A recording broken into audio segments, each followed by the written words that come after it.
म अक्सर मेरा केही साथीहरूलाई भन्ने गर्छु कि यदि अन्य भाषाबारे कसैले टिप्पणी दिन चाहन्छ भने ईश्वरशास्त्र र अनुभव दुवैमा पोख्त भएको प्रभुको जनले मात्रै सकभर बोलोस्। आज यस्तै एकजना प्रभुको जन बोल्नुभएको सुन्दा मलाई साह्रै खुसी लागेको छ।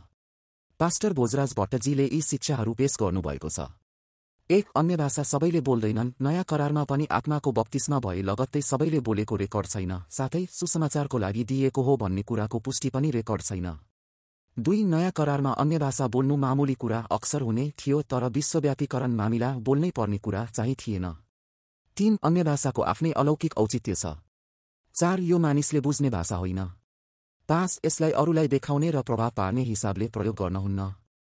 6 आत्मिकताको चिन्ह होइन, तर मण्डलीलाई आशिष दिने हेतुले प्रयोग गर्ने। 7 अन्य भाषामा बोल्दा हाम्रो मस्तिष्क तार्किक दिमाग संलग्न हुँदैन, तर आफैलाई नियन्त्रण गर्न सक्छौं।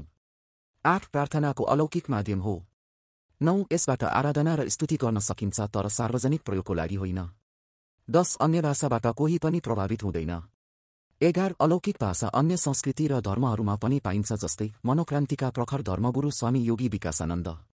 12 अन्य भाषाबारे पावलले धेरै कुरा खासै स्पष्ट भनेको पाइँदैन।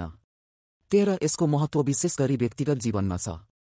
14 सबै वरदानहरू आज पनि छन्। पास्टर भोजराजजी प्रति हामी अत्यन्त धन्यवादी हुनुपर्छ, जसले यति लाभदायक भिडियो ल्याउनुभयो।